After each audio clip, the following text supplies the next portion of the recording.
Today is about the perfect video settings for the GoPro Hero 8. In this video I will show you how you can optimally set up your GoPro and what possibilities there are to achieve the best possible results.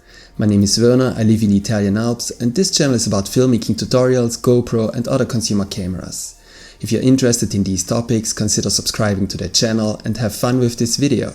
Before I come to the individual settings, I want to make it clear right away that there is not the one setting that is perfect for all situations and all needs.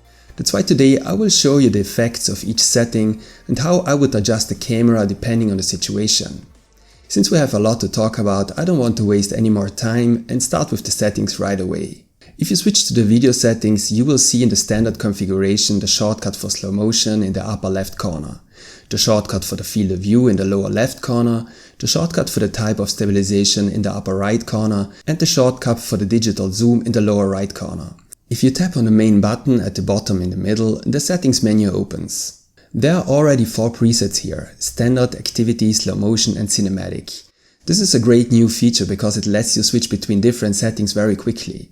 I will now change the default settings to what I think is optimal. To do this, I tap on the pen on the right of standard. Now you see the actual settings menu. Let's start with the most important settings. The settings for resolution and frame rate. It makes sense to consider these two settings together because the frame rate options depend on the resolution. At the top you can choose the resolution and at the bottom the frame rate. For the resolution I choose 4K because I want to achieve the best possible quality.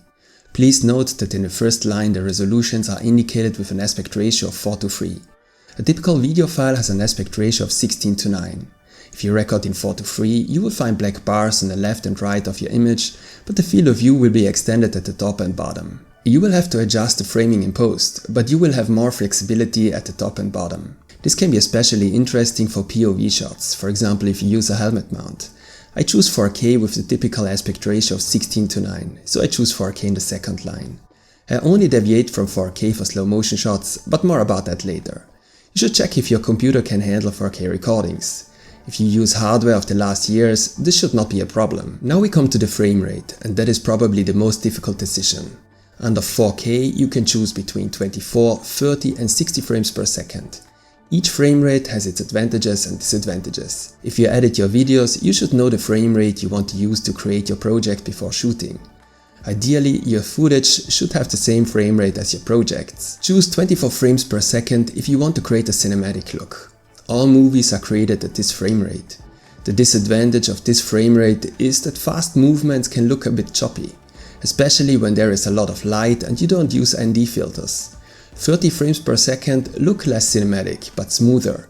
60 frames per second give you the advantage that you can create slow motion in post, but the improved versions of the hyper-smooth stabilization are not available in 4K 60, nor can you use the field of view linear. In low-light situations, less frames per second are also an advantage. At 4K and 60 frames per second, your GoPro also uses the HEVC codec. This codec requires the latest computer hardware to play and edit the video smoothly. I would recommend 24 frames per second for cinematic shots and 30 frames per second for smoother shots. Personally, I opt for 24 frames per second. If you live in the PAL region, that would be 25 frames per second. I recommend 60 frames per second only if you want to create slow motion in 4K. You can use the slow motion shortcut to quickly switch between 24 or 30 and 60 frames per second. Now let's have a look at the digital lens or the field of view. Here you have the choice between wide, super view and linear. Wide is the standard field of view of the GoPro. With super view, the field of view is extended at the top and bottom. For this, a 4:3 aspect ratio shot is taken and then stretched from the camera on the left and right to the outer side. This results in stronger distortions at the left and right edges, but you have a larger field of view at the top and bottom. In the case of linear, the fisheye effect is removed. The image has to be cropped for this, but the distortions are reduced. Personally, I almost always use the wide field of view on the GoPro. I often use the camera for sports and travel. In these cases, I consider the particularly wide field of view of the GoPro to be an advantage. If distortions really bother me with a certain shot, they can also be removed in post. If the fisheye look disturbs you in general, then you should use linear. I recommend super view for very specific situations, for example sometimes for POV shots, or if you shoot with a pole and just want to get more in the frame. With the new GoPro you can set different levels of stabilization. You have the choice between on, high and boost. There is a detailed comparison on this channel on this topic. While high is an improved version of the hyper smooth stabilization, boost compensates even stronger movements. However, the image is cropped by 25 to 30%. The other two methods of stabilization use a crop of 10%. Since I want to avoid a strong crop under boost because I want to maintain the wide field of view, I choose high under stabilization. This form of stabilization is more than sufficient in most cases. Low light automatically reduces the frame rate if the light is insufficient. This only makes sense if you use high frame rates, that means from 50 or 60 frames per second. But even then I would switch this automatic off. I prefer to control the frame rate myself. Under zoom you can digitally zoom into the image. Since this is a digital zoom, the image quality will be diminished. The zoom is also not available under 4K. According to GoPro, zooming further improves stabilization. Under clips you can limit the shot to 15 or 30 seconds to better share it on social media. The recording will automatically stop after 15 or 30 seconds. Since I don't need it, I turn it off. Before we come to Protune, I would like to briefly discuss the one situation where I would deviate from the previous settings, and that is when I want to create a shot for slow motion.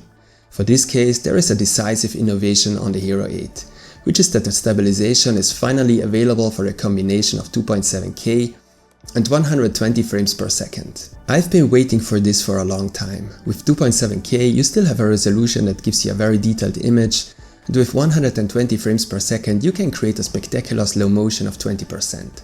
I don't set the combination of 2.7K and 120 frames per second under standard, but under slow-mo. If by the way you are interested in which poles or other accessories I use, have a look at the links in the video description. Now let's come to the Protune settings. The first setting is already rather controversial in my eyes. If you set the bitrate to high, the camera's bitrate will be increased to up to 100 megabits per second. This should improve the image quality. However, you will need a lot more storage space as the files get approximately 60% larger.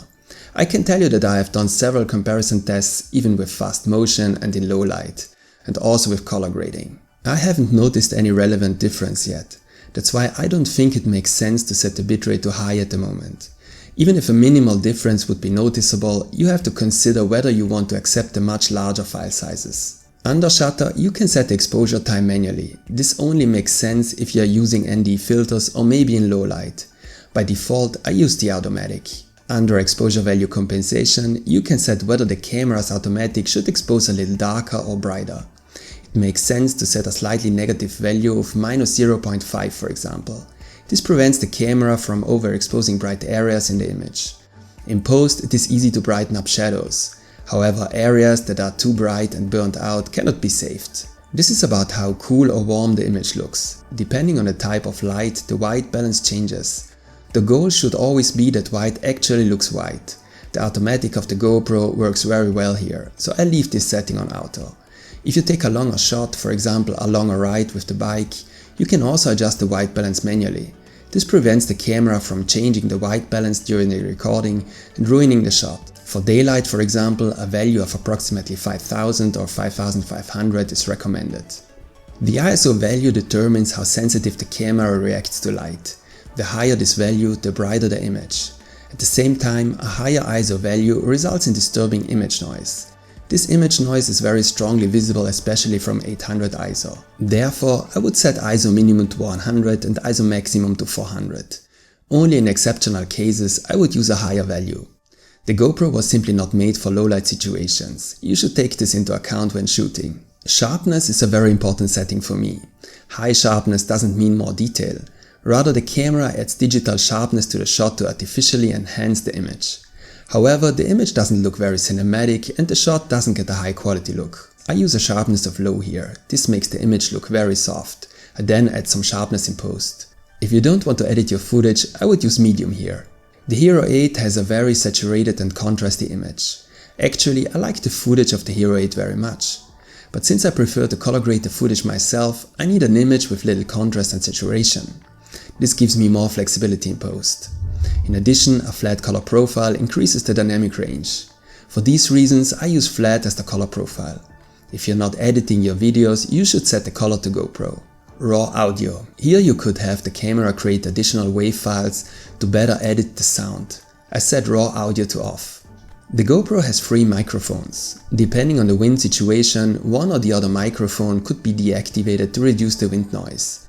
You can turn this feature on or off here. I leave the setting at auto. I now apply these Protune settings to my slow motion profile as well, so I can easily switch between standard and slow motion. So let's recap. Resolution and frame rate: 4K for optimal quality, 24 frames per second for cinematic shots, 30 frames per second for smoother shots, 2.7K and 120 frames per second for great slow motion. Digital lens or field of view wide. Linear only if you generally don't like the fisheye distortion of the GoPro. Stabilization high. For Protune, the bitrate low, shutter auto, exposure value compensation -0.5, white balance auto, ISO minimum 100, ISO maximum 400. Sharpness low or medium if you don't want to edit your videos. Color flat or GoPro if you don't want to edit your videos. Raw audio off. Wind auto. With that, we have optimally set up our GoPro. If this video was interesting for you, give me a like as feedback.